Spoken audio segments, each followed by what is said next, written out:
어떤 부호가 또 어떤 명성 있는 자가 모든 사람이 이목을 집중할 수 있는 건물을 짓고 낙성식을 한다면 어떠한 사람을, 과연 누구를 초청하겠습니까?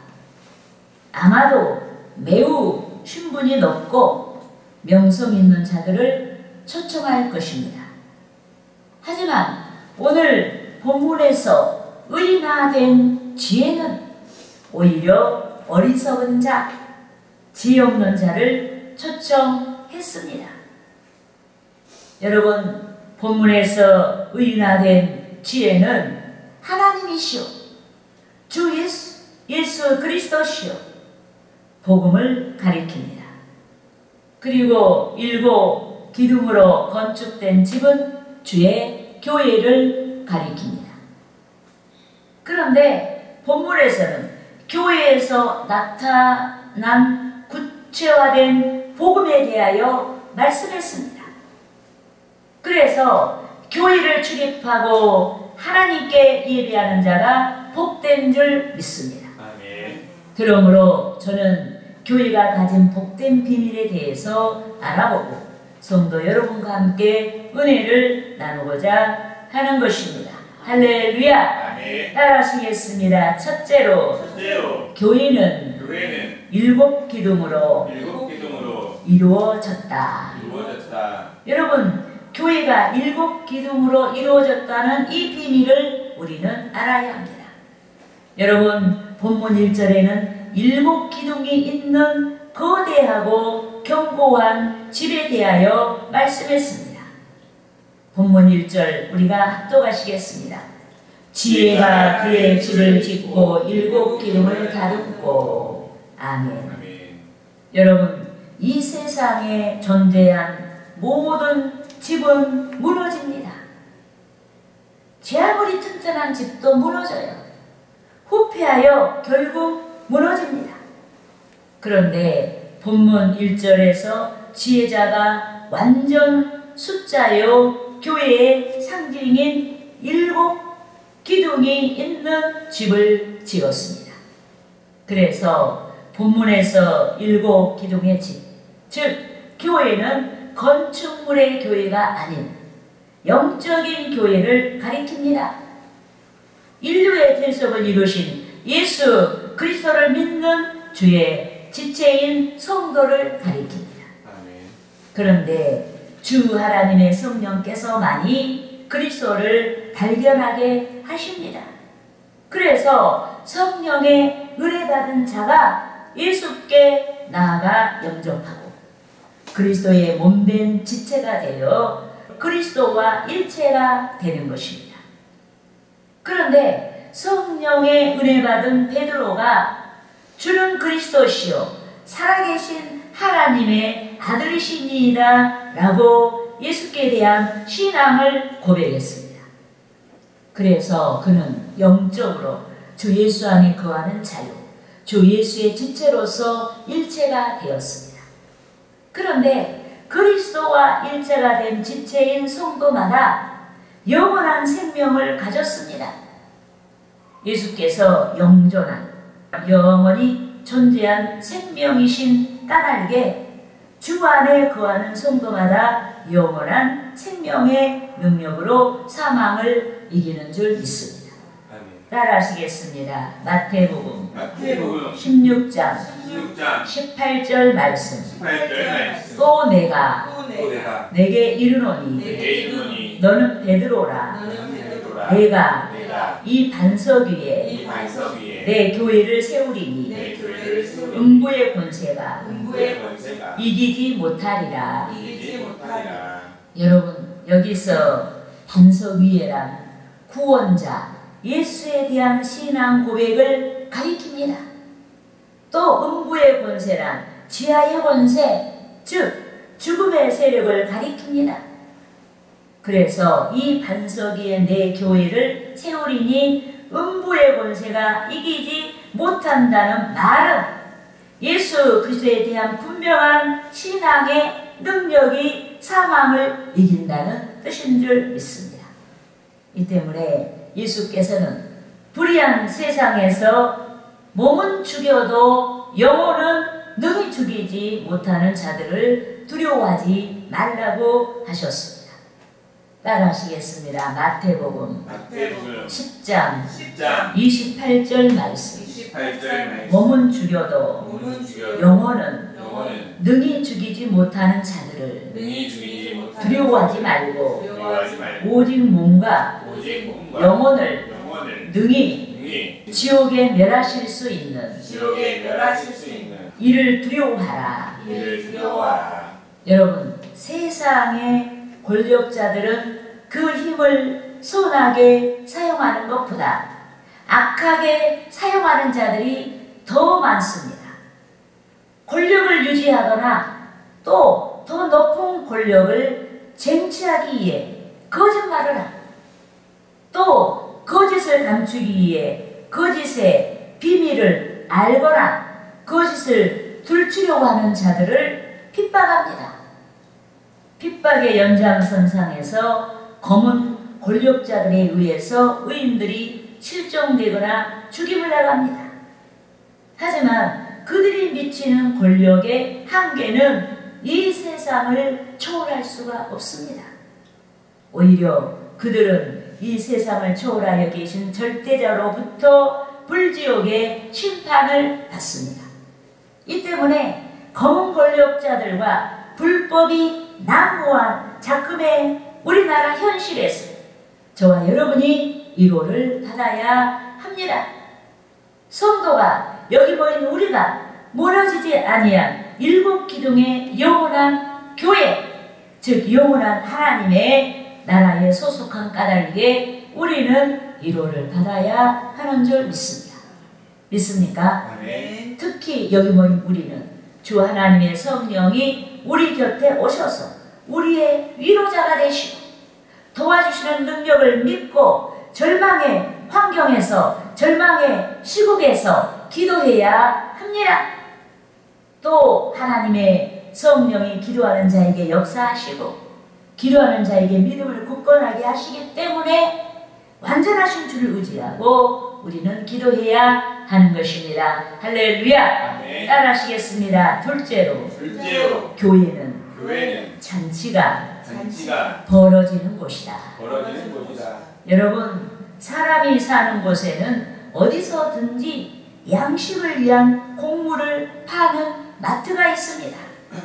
우리는 그곳에서 육신의 생명을 유지할 수 있는 양식을 구매하고 있습니다. 하지만 하나님의 형상대로 창조된 인간은 육신의 생명을 유지할 수 있는 양식만이 아닌 영적인 생명을 유지할 수 있는 양식을 사야 합니다. 믿습니까? 아멘. 본문 2절 말씀을 합독하시겠습니다. 짐승을 잡으며 포도주를 혼합하여 상을 갖추고. 아멘. 이 잔치집 분위기잖아요. 여러분, 여기서 지혜자가 일곱 기둥에 있는 집의 낙성식에 사용한 양식, 즉 짐승과 포도주와 다채로운 음식은 교회에서 선포되는 주의 말씀을 가리킵니다. 그런데 육신의 생명을 유지할 수 있는 양식은 반드시 돈이 지불돼야 살 수 있습니다. 하지만 영적인 생명을 유지할 수 있는 양식은 동네 가게에서 살 수 없습니다. 대형마트에서 살 수 없습니다. 영적인 생명을 유지할 수 있는 양식은 일곱 기둥의 교회에서 살 수 있는 줄 믿습니다. 아멘. 따라하시겠습니다. 이사야 55장 1절에서 2절 말씀. 오라 너희 모든 목마른 자들아 물로 나오라. 돈 없는 자도 오라.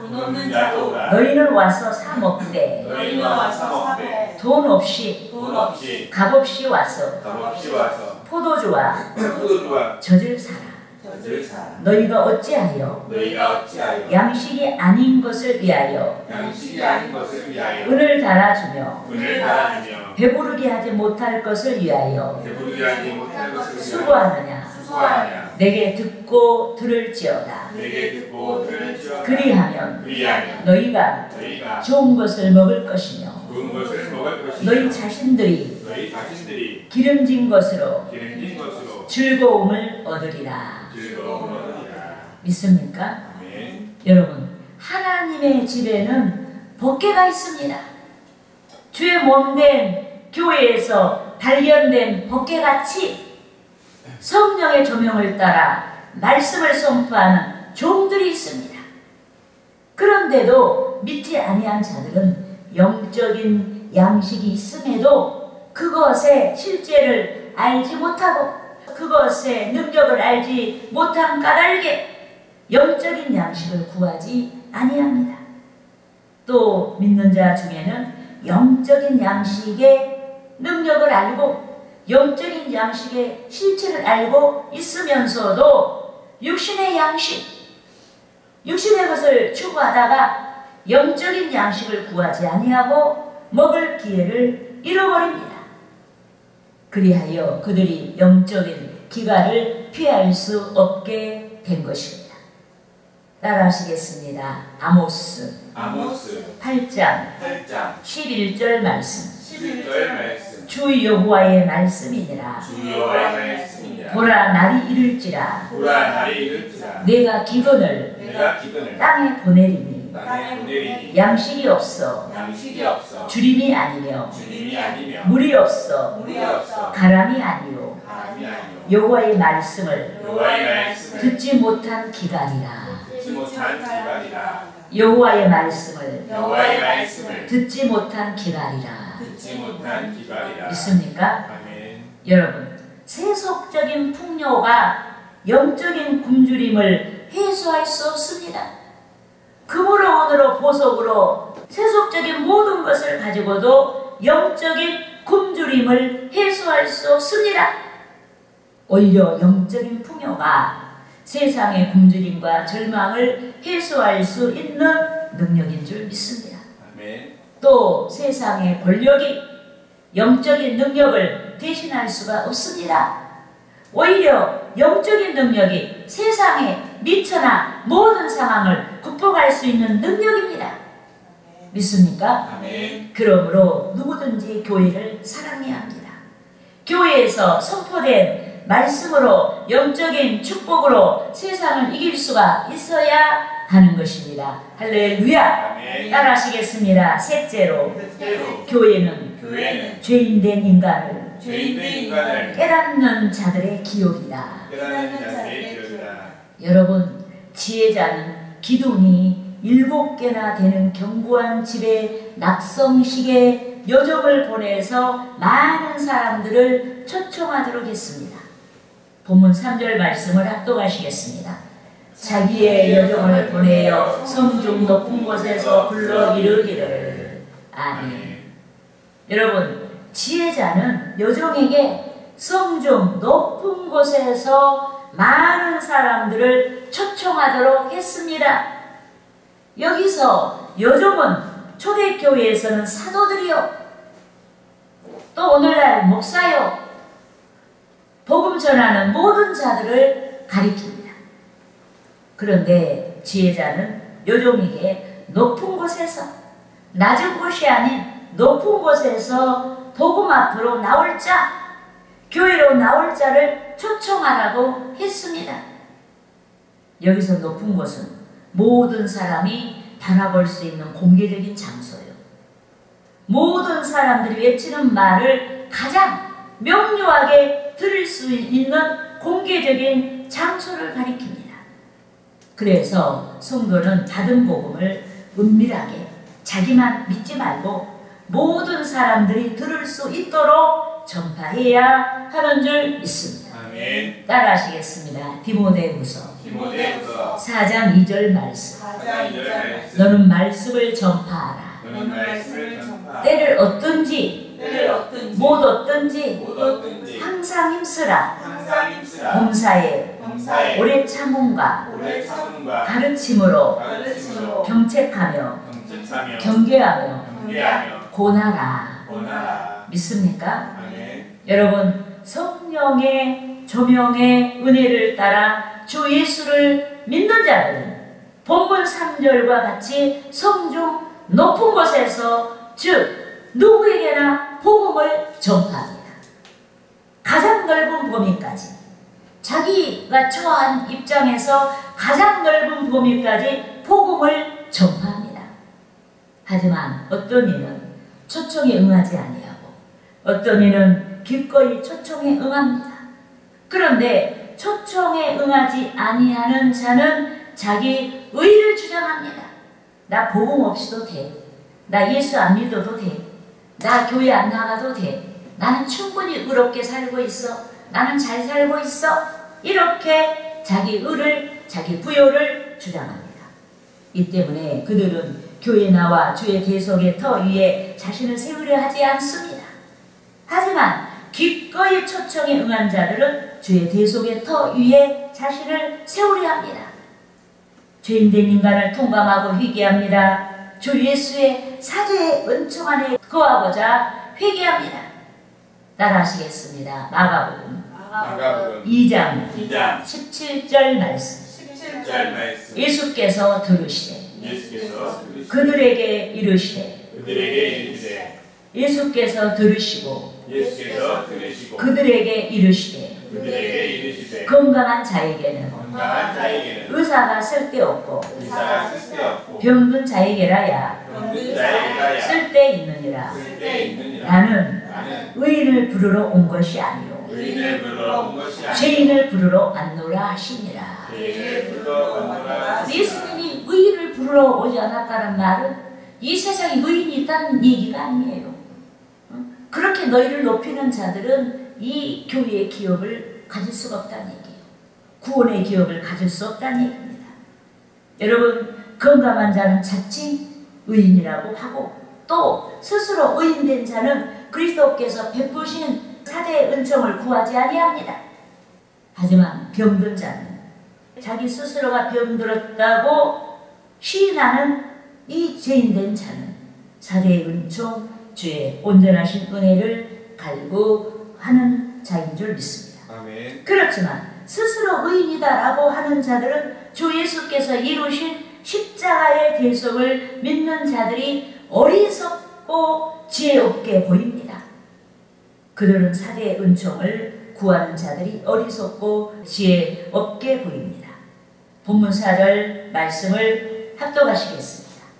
어리석은 자는 이리로 돌이키라. 또 지혜없는 자에게 이르기를. 아멘. 여러분, 자기를 가리켜 현명하다라고 지혜 있다라고 하는 자는 시야가 자기에게 고정된 자요 하나님의 은혜를 받지 아니한 자입니다. 하지만 자기를 가리켜 어리석다라고 하고 미물이라고 하고 지혜 없다라고 하는 자는 시야가 진리를 향하고 있고 하나님의 은혜를 받은 자입니다. 그런데 주 하나님의 은혜를 받은 자는 주의 성령의 통치를 받고 주의 성령의 조명을 좇아 성령으로 말합니다. 그리스도를 말하고 창조자 하나님을 말하고 신령한 일들을 말합니다. 믿습니까? 아멘. 따라하시겠습니다. 고린도전서 12장 3절 말씀. 그러므로 내가 너희에게 알리노니 하나님의 영으로 말하는 자는 누구든지 예수를 저주할 자라 하지 아니하고 또 성령으로 아니하고는 누구든지 예수를 주시라 할 수 없느니라. 여러분, 누구든지 하나님의 조명 앞에 서면, 하나님의 빛 앞에 서면 어리석고 지혜가 없습니다. 어떻게 하나님의 지혜 앞에 서는 사람이 내가 지혜롭고 내가 완전하다고 말하겠어요? 자신을 잘 못 본 거죠. 그거는 하나님의 조명이 없는 사람이 하는 얘기예요. 하나님의 빛 앞에 서면 누구나 어리석고 지혜가 없습니다. 그러나 하나님께서는 어리석고 죄 없는 자신을 발견하고 애통하는 자에게 사죄의 은총을 베풀어 주시고 하나님의 지혜와 명철을 더해 주시는 줄 믿습니다. 아멘. 그러므로 교회의 기업을 사모하는 저와 여러분이 항상 죄인된 인간을 고백하고 주의 의를 좇아 갈 수 있도록 은혜를 구해야 하는 것입니다. 할렐루야. 아멘. 따라하시겠습니다. 넷째로 넷째로 지혜자는 지혜자는 생명의 떡을 공급한다. 생명의 떡을 공급한다. 여러분, 불완전한 인간을 신뢰하지 아니한 자가 신령한 은혜를 구하고 또 신령한 은혜를 구하는 자가 주의 몸된 지체 즉 교회를 이룹니다. 더욱이 어리석은 인간을 신뢰하지 아니하고 지혜 없는 인간을 신뢰하지 아니한 자가 주 하나님께서 준비하신 식물을 먹습니다. 본문 5절 말씀을 합독하시겠습니다. 너는 와서 내 식물을 먹으며 내 혼합한 포도주를 마시고. 아멘. 여러분, 여기서 성도가 교회에서 먹는 식물을 가리켜 내 식물을 먹으며 라고 했습니다. 이는 성도의 건강한 신앙을 위하여 영의 양식의 기반이 되고 영의 양식의 마침이 되는 주 예수의 대속을 믿는 신앙을 가리킵니다. 영원하신 하나님의 말씀을 믿는 신앙을 가리킵니다. 그런데 하늘에서 내려온 살아있는 떡이신 주 예수의 대속을 믿는 신앙이 영생으로 인도하는 능력이 따릅니다. 따라하시겠습니다. 요한복음 6장 51절 말씀. 난 하늘에서 내려온 살아있는 떡이니 사람이 이 떡을 먹으면 영생하리라. 내가 줄 떡은 곧 세상의 생명을 위한 내 살인이라 하시니라. 여러분, 여기서 예수께서 십자가에서 상하신 당신의 몸을 가리켜 생명을 위한 내 살이다 라고 말씀하셨습니다. 그래서 살이란 인류의 구원을 위해 상하신 예수 그리스도의 육신을 상징합니다. 그런데 지금까지 가장 고귀한 잔치가 교회에서 벌어지고 있습니다. 죄사함의 은총의 잔치가 교회에서 벌어지고 있습니다. 성령 충만의 잔치가 교회에서 벌어지고 있습니다. 영원한 생명을 공급받는 잔치가 교회에서 벌어지고 있습니다. 주의 지체들에게 나눠주시는 달란트의 잔치가 교회에서 벌어지고 있습니다. 여러 축복의 잔치가 교회에서 벌어지고 있습니다. 이 때문에 본문 6절 말씀같이 여기 모인 우리가 본문 6절같이 명철의 길을 좇아야 합니다. 본문 6절 말씀을 함께 합독하시겠습니다. 어리석음을 버리고 생명을 얻으라. 명철의 길을 행하라 하느니라. 아멘. 여러분, 생명 얻는 명철의 길은 주를 따라가는 삶입니다. 따라하시겠습니다. 누가복음 9장 23절 말씀. 또 우리에게 이르시되 아무든지 나를 따라오려거든 자기를 부인하고 날마다 제 십자가를 지고 나를 따를 것이니라. 믿습니까?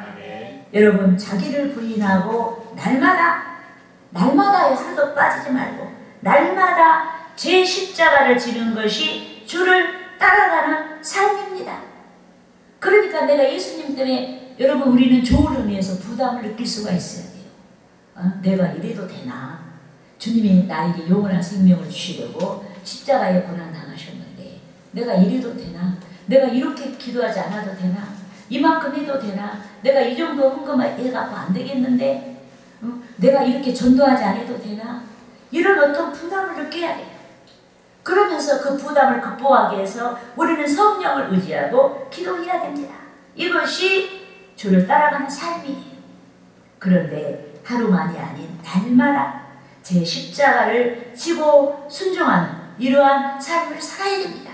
악조건에서도 순종하고 자기 이해가 빗나갔어도 자기 십자가를 지고 순종하는 삶을 쫓아야 됩니다. 그러므로 저와 여러분이 자기 십자가를 지고 주를 쫓아갈 수 있도록 안일주의에 빠지지 않도록 해야 됩니다. 전투적인 신앙생활이 되도록 안락한 생활 문화를 혁파해야 하는 것입니다. 할렐루야!